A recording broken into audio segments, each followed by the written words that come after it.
Dobry den, Comrade Chad. Are you fed up with the relentless grind of capitalism? Well, let's face facts here. It is a game rigged in favour of the rich, where the rich get richer and the poor get poorer. Why not escape from that madness? Imagine a world where everyone shares everything.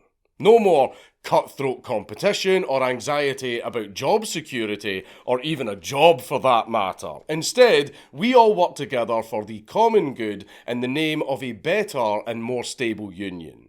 Who wouldn't want to taste the thrill of starvation? Why, it only makes us grow closer, living in harmony with your comrade neighbours, relishing in the joys of communal meals. But don't eat too much though. Your neighbour's success is your success, unless they start to look a little bit too tasty. Does this idea tickle your cheeky breeky? Wonderful! It just so happens that we have an involuntary single-way ticket to our brand new resort. No food, no shelter, and the only thing keeping you warm is your eternal love for Comrade Stalin. And while you won't have food, you will always have each other. Now, if you would be so kind, please face the wall and welcome to your new home, Nazino Island.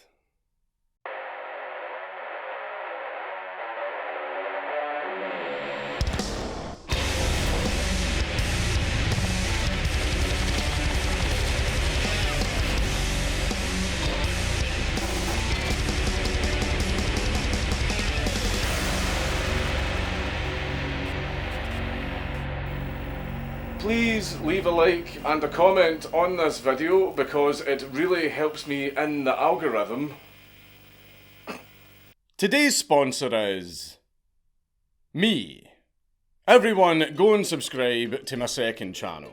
Also go and follow me on Twitter. All of the links to all of my other socials and all of my other stuff are down below in the description. Also, a lot of you on Patreon and Subscribestar have been giving me money for quite a while now just for the content itself, which I do deeply appreciate, but I feel it's time to start giving you a little bit of something back, partly because a lot of you have been complaining about that for a very long time now. So I've now created tiers on the Patreon and on the Subscribestar that come with all kinds of benefits. Also, if you're an existing patron, you need to go and arrange yourself into whatever tier you belong to, because for some weird reason the websites won't allow me to do it myself, so now I have to awkwardly ask all of you to do it for me. But anyway, go and subscribe to the second channel, go check out the Patreon and the Subscribestar, go check out all of the links down below, like, subscribe, send me your mum's phone number, and enjoy the video.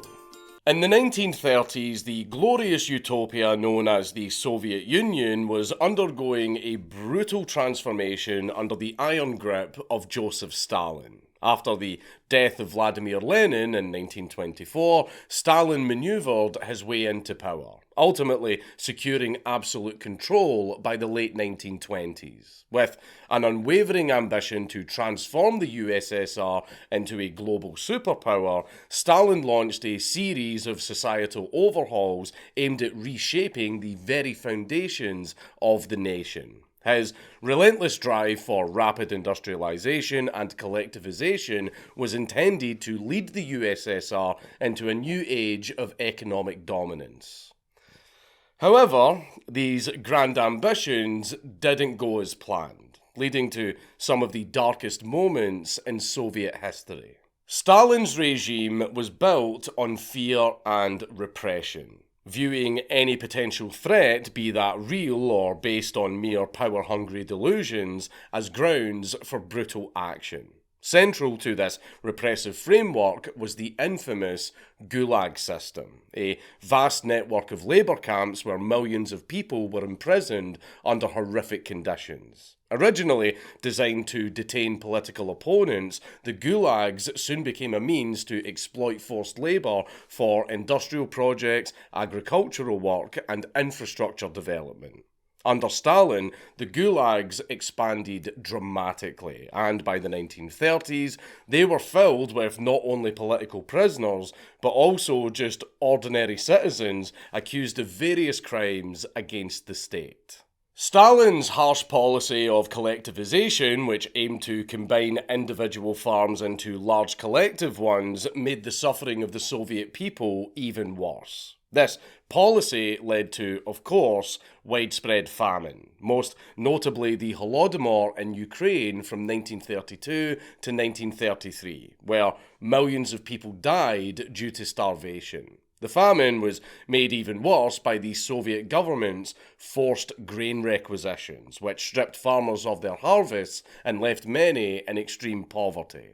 Because, as any communist will tell you, capitalism is where the fruits of your labour are exploited by rich people, and communism is where the fruits of your labour are forcibly taken from you by rich people. Make it fucking make sense. But anyway, for Stalin, these undesirables were not only a problem for the society that he wanted to create, but also a threat to the social order he was trying to maintain. At the forefront of these brutal policies was Genrikh Yagoda, the head of the NKVD, the Soviet secret police, and he was one of Stalin's most loyal enforcers. Yagoda was instrumental in the expansion of the Gulag system, overseeing mass arrests and executions of perceived enemies of the state. Alongside him was Matvey Berman, who served as the head of the Gulag labour camp system.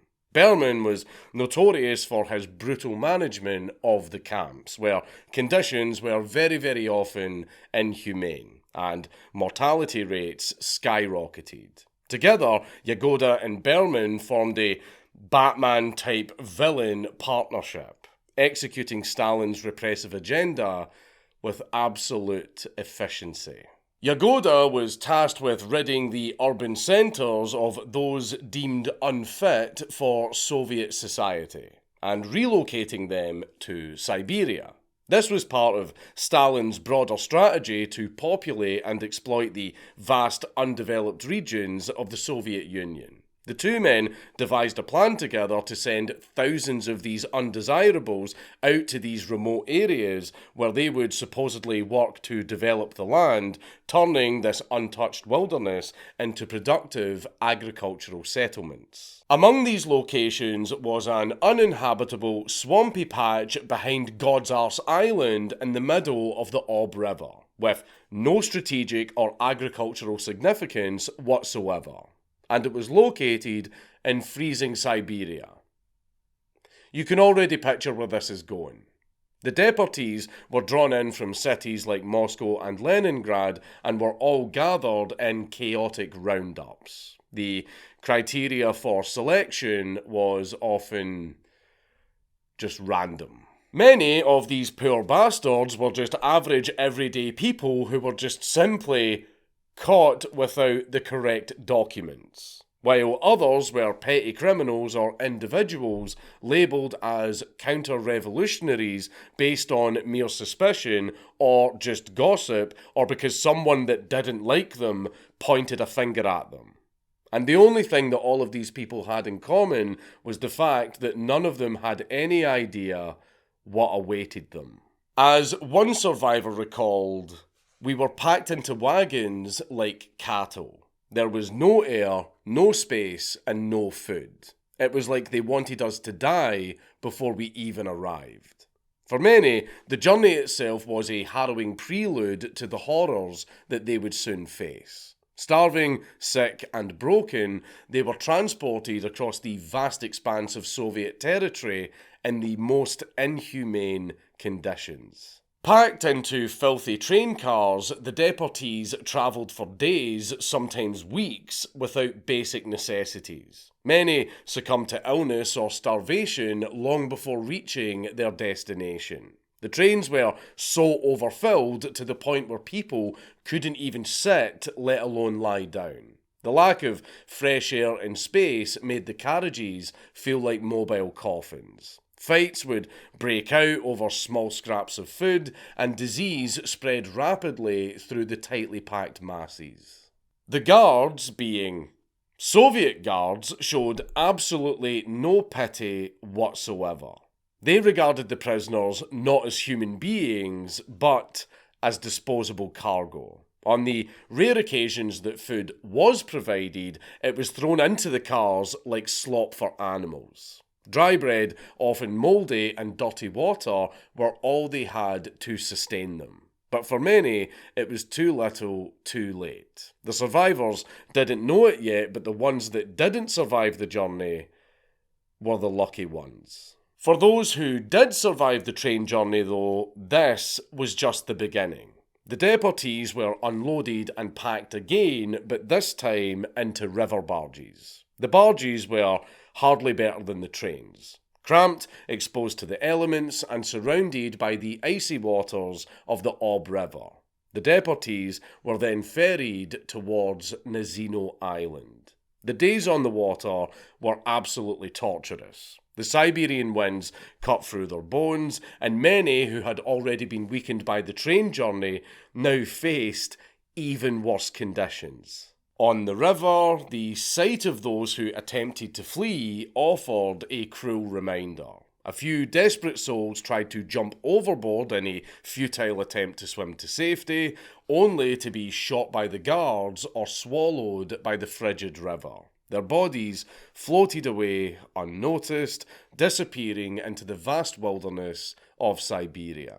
The guards were, again, Soviet guards, so they were as brutal as ever, showing absolutely no sympathy for the suffering masses under their watch. The weak, the sick, and the elderly who collapsed on board were very often ignored or, worse, pushed off of the boat to make room for those who could still stand. Finally, after days of travel on both land and water, the barges arrived near their destination.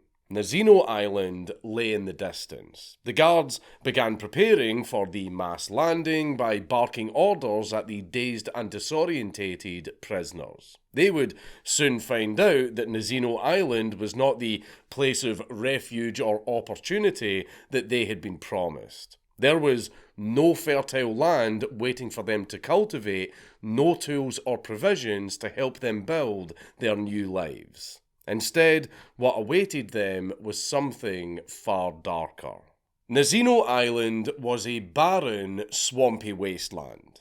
Uninhabited, unworkable, and entirely inhospitable. The ground was soggy and waterlogged with patches of thick mud stretching as far as the eye could see. There was no shelter, no fields for farming, and no supplies waiting to be distributed. The deportees, some 6,000 people, were stranded in this isolated corner of Siberia with nothing but their ragged clothes and the vague hope that help might come. But there was no help.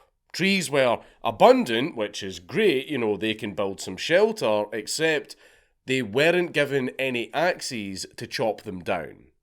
They weren't provided with any tools whatsoever.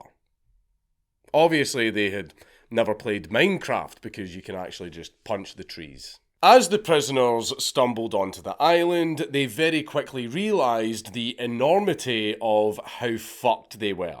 They had been promised tools, seeds, and provisions, everything that they would need to build a new settlement. But the reality is that they were given nothing. No axes, no shovels, no farming equipment, and certainly no food. All of the things that you would need to build a farm, which is why they were fucking sent there in the first place. A small shipment of flour had been sent with them, but it was woefully insufficient for the thousands of people now stranded on the island. Guards stood watch as the flour was distributed in pitiful rations, barely enough to keep anyone alive. The prisoners had no utensils to cook with, no way to knead or bake the flour into bread. Some tried to mix the flour with water from the river and drank the gritty mixture, only to fall sick and get the shits. For most of the deportees, the brutal truth quickly set in. There was no plan. There was no plan whatsoever. Even the guards were starting to realise, wait a minute, what do you mean we don't have fucking anything? We were sent here to force these people to build a fucking farm, and they've not given us a single thing so that they can do that. What the fuck do you mean we don't have anything? Even the guards were starting to get very, very concerned. Nazino Island was not a settlement project. It was a death trap. And to make matters even worse, most of the people that were sent to Nazino Island had no agricultural experience whatsoever. You know, the people sent to build a farm didn't know a fucking thing about farming. Many of them were petty criminals, urban poor, or simply poor bastards who had been unlucky enough to get caught up in the roundups. They were ill-prepared for survival in the harsh Siberian wilderness. Very few knew how to actually grow crops or even hunt. And even those who might have had some knowledge about farming wouldn't even find any fertile ground to actually work with, or they had already died during the transport. So even if they did have expert farmers and were actually given tools, the island offered nothing but mud and misery. With no shelter whatsoever, the deportees were left to fend for themselves in the Siberian cold. The temperatures dropped very quickly as night fell, and the island became a freezing wasteland. Many people huddled together for warmth, and some managed to make a fire, but in a mixture of exhaustion and a desperate need to get warmer, they got a little bit too close to the fire, which caught onto their clothes, and they were burned to death. They had no tents and no blankets. The few people who had managed to smuggle some belongings or warmer clothes with them very soon had these items targeted by the desperate masses. Fights broke out over scraps of fabric and discarded coats, as those who had nothing sought to take from those who had little. Not even one day had passed, and already this entire project was a complete catastrophe. As the first night on Nazino Island stretched on, the cold took its toll. People began to die, some from exposure and others from sheer exhaustion. The weakest, the elderly and the sick, were the first to go, their bodies lying unburied on the swampy ground. By the first morning, since they had all arrived on the island, around 300 people had already died. The guards stood watch on the riverbanks, rifles in hand, preventing anyone from leaving the island. A few desperate souls did try to swim across the river to salvation, but they were either shot or drowned, their bodies left to float in the icy water.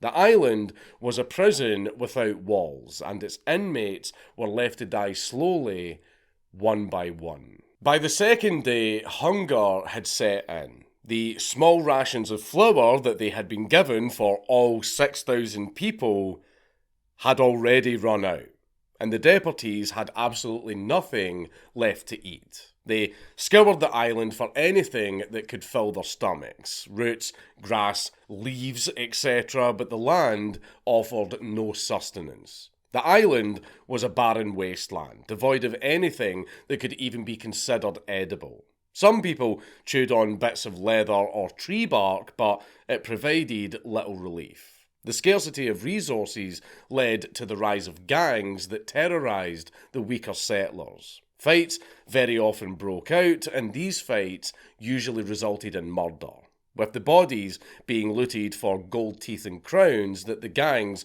used as a sort of currency to buy food and water and the most basic necessity, cigarettes. At the same time, the guards ran their own brutal regime, extorting settlers and killing people for very minor infractions. As hunger gnawed at the minds and bodies of the survivors, it was only a matter of time before desperation turned into something much, much darker. With no food and all of these bodies lying around, inevitably, cannibalism became the grim reality of life on Nazino Island. The first instances of cannibalism came from the bodies of those who had already died. Starving deportees, too weak to continue searching for food, began to cut flesh from the corpses that littered the island. One survivor later recalled, "At first, we were eating the dead. I will never forget the smell of rotting meat. But hunger makes you forget such things. You don't think, you just eat." But it didn't stop there. As the days passed and the hunger deepened, the line between life and death became increasingly blurred. People no longer waited for others to die.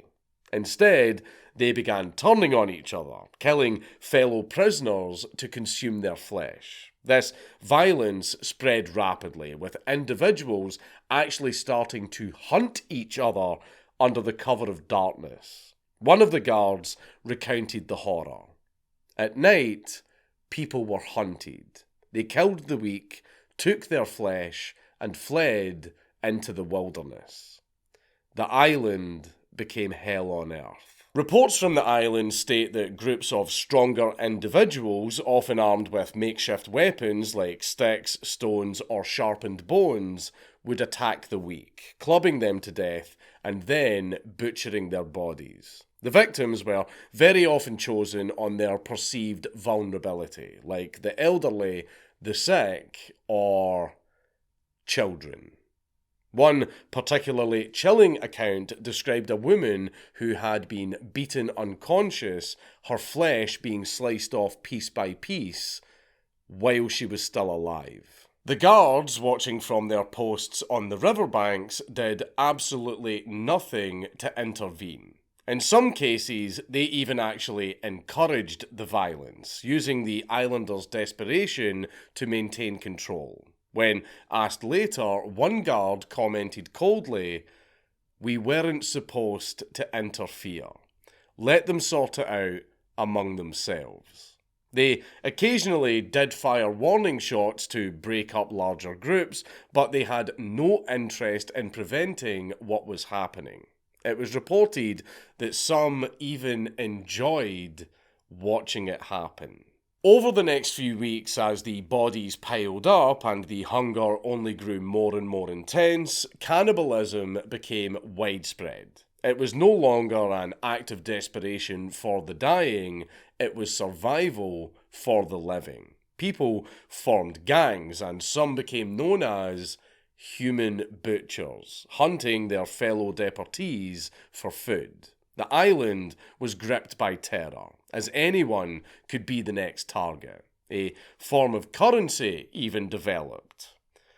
Human flesh, which became a tradable commodity among the survivors, with portions of flesh being exchanged for scraps of clothing or even the promise of protection.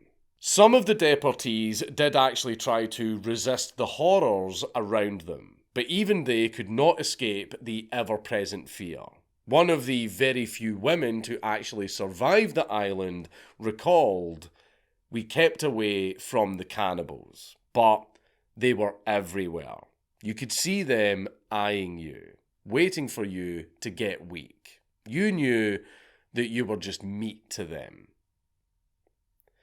It's really, really hard to make jokes for this video because this is just fucking harrowing. The guards, who were largely indifferent to the cannibalism, finally started making arrests. As the violence reached its peak, they detained around 50 individuals on charges of cannibalism. These cannibal brigades, as they became known, were often brutal leaders of the predatory groups that had formed across the island. But despite these arrests, it was too little too late to restore any semblance of order. Cannibalism had already become very widely accepted and in fact ingrained in the daily lives of the survivors. One particularly gruesome story, and you might want to skip to this timestamp if you are a little bit squeamish, involved a young woman who was mutilated by her fellow prisoners. According to witnesses, she had been ambushed by a group of men who cut off her breasts and thighs while she was tied to a tree and still alive. When the guards found her, she was barely conscious but still breathing. She begged for help, but she died before anything could be done. The perpetrators were then caught with one of her chopped off breasts, calmly roasting it over a fire like it was the most normal fucking thing in the world. Despite these arrests, the guards were too few, and the situation on the island was too far gone to restore control. The island's population had already been decimated, with many people dying from starvation, exposure, or outright murder. This stupid project started on May the 18th, 1933, with 322 women and 4,556 men. Not counting the 27 lucky ones that died during the transport, alongside 1,200 new deportees that arrived a little later on May the 27th. So, there was a total of around 6,078 people initially sent to Nazino Island. By the end of June, only 2,000 of them remained alive. As reports of the horrific events on Nazino Island began to reach Moscow, Stalin's government could no longer ignore this disaster. Investigations were launched, though much of what happened on the island was covered up. Official records speak of criminal elements among the deportees, but they do very little to describe the true horrors of what happened there. Because the Soviets, just like every single other government on Earth, always try to deny and hide their fuck-ups. The last remaining survivors were rounded up and transferred from the island to smaller settlements upstream along the Nazino River.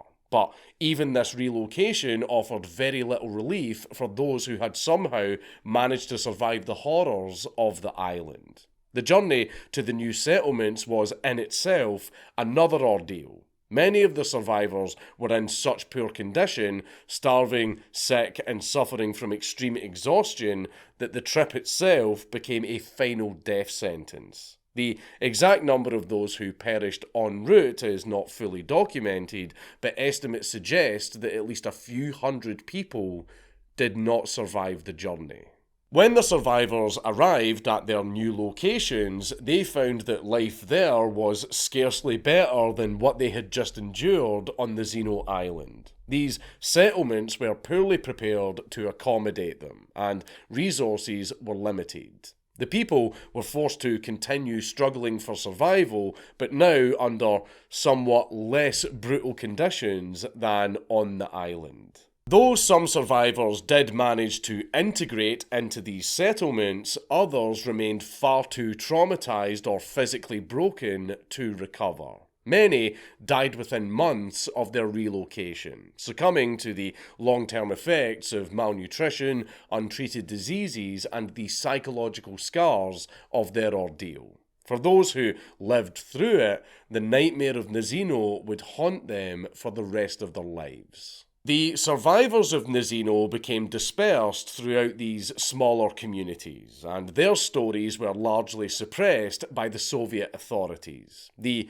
events on the island were considered a failure of the larger deportation and forced labour program, and the regime sought to hide the extent of the disaster. Those who lived through it were very often unable to talk about their experiences publicly, fearing the consequences of speaking up about what happened. Thus, for most of the survivors, the horrors of Nazino Island would remain a painful, buried memory, left unspoken in the years that followed. Many never fully recovered, either physically or mentally, from the trauma they had endured.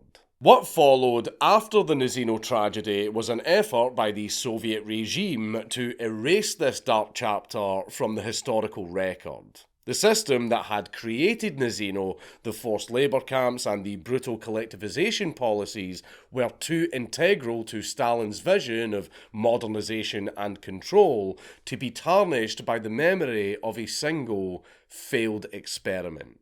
The Soviets actually had thousands of these failed experiments that resulted in mass losses of human life, but that's a story for another time. Point being that Stalin and his inner circle, including men like Matvei Berman and Genrikh Yagoda, who we mentioned in the beginning of this video, and don't worry, we're going to get back to them, were just not interested in a public reckoning. Instead, they pulled out all reliable: suppression and censorship.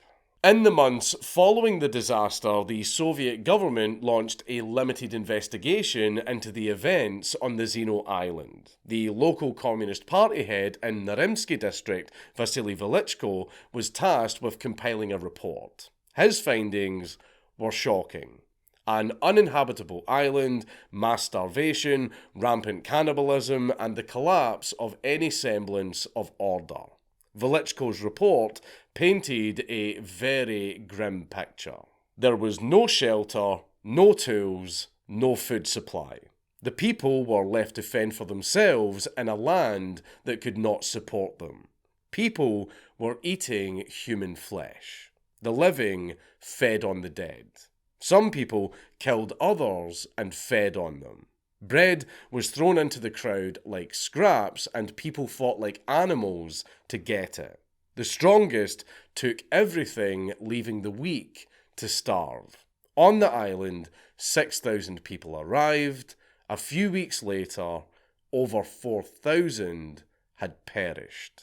It is very likely that the only reason that anything got to light about the island and the reason that we are talking about it today is because of Vasily's willingness to gather testimonies from witnesses, officials, and most importantly, the survivors, who were very, very few in number because almost all of them had died and very few of them actually had the courage to speak up about it.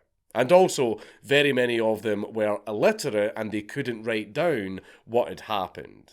Vasily's report has been used by historians to piece together these horrific events. But despite the horrors detailed in Velichko's investigation, the higher authorities were very reluctant to let the truth reach a broader audience. Stalin's government, focused on maintaining its image of strength and order, classified the report. The scale of the disaster was downplayed, and only a few low-level officials and guards were punished, some getting a maximum sentence of 12 months in prison. The larger system itself, responsible for sending thousands of poor bastards to their deaths, remained intact and continued its operations for years to come.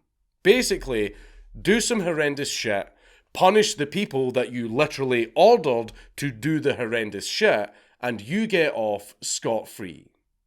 This is something that I like to call the government approach. The official silence around Nazino Island continued even after Stalin's death in 1953. The Soviet regime under Nikita Khrushchev and later leaders had very little incentive to unearth such a horrifying failure.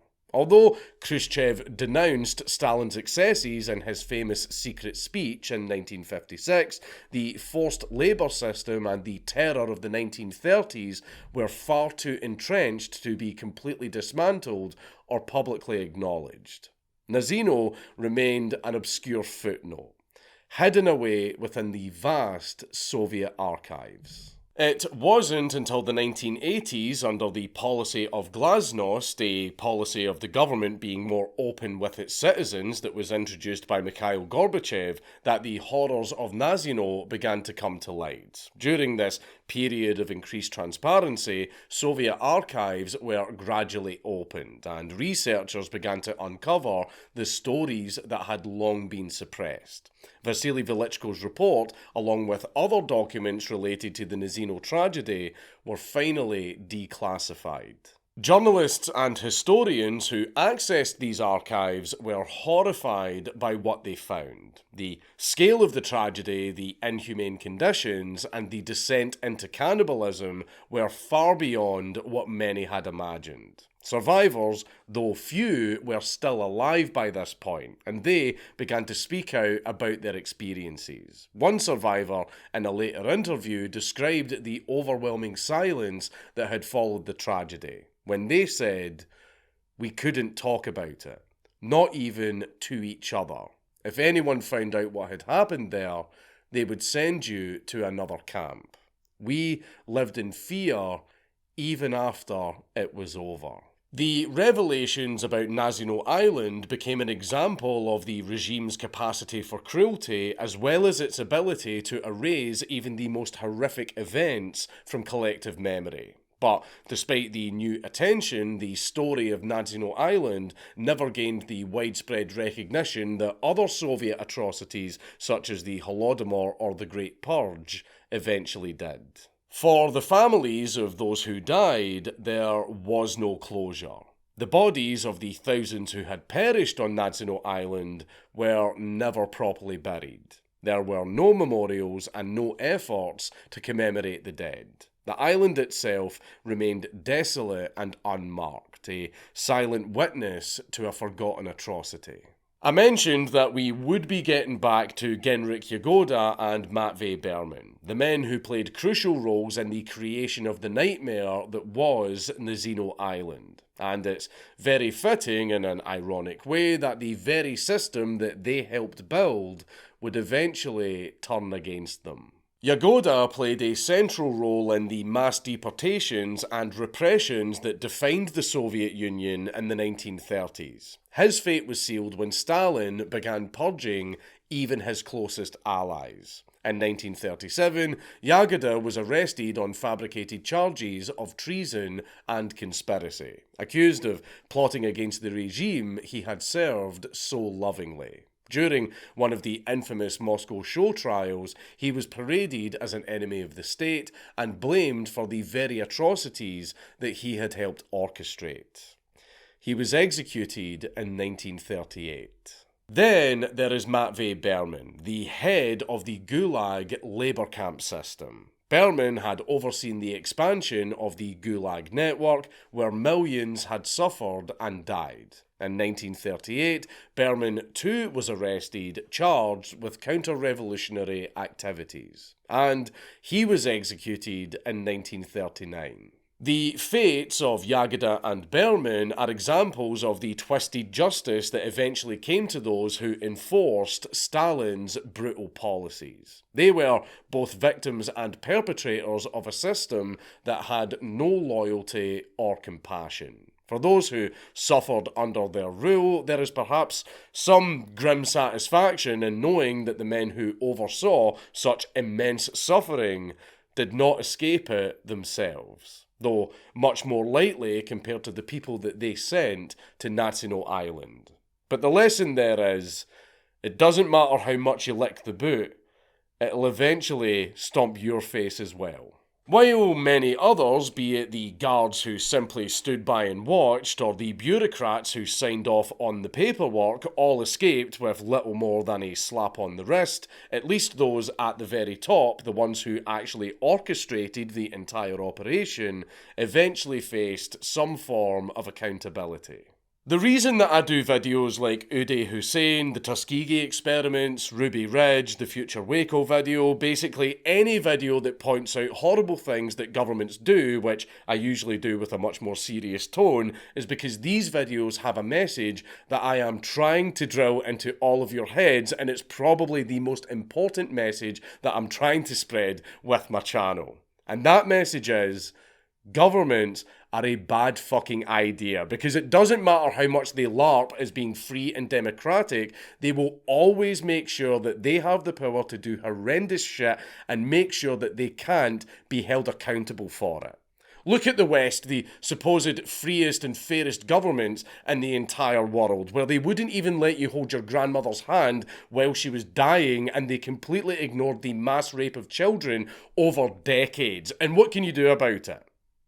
absolutely fuck all because the government's made sure you could do absolutely fuck all. See, if you remove plagues and diseases, the biggest losses of human life throughout all of history have all been caused by governments. Every war, every genocide, every massacre, mass executions, mass imprisonments, manufactured famines, the fucking false flags that they use to create excuses for all of the things that I just mentioned, the destruction of human rights on a mass scale has all been done by governments. They are the biggest mass murderers in history by far. See, when you read the details of the Jeffrey Dahmer story about bodies being dissolved in barrels of acid, the CIA calls that a Tuesday, but the point is, in order for government to operate its supposed function, they require a great deal of authority that you cannot challenge, and they have in every single instance where government has been implemented,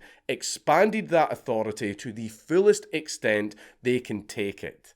Dictatorships are where they're just being honest about it, and democracies are where they're lying about it. I just want a world where I'm eating pussy, not people. It's Count Dankula on YouTube. Everybody just subscribe.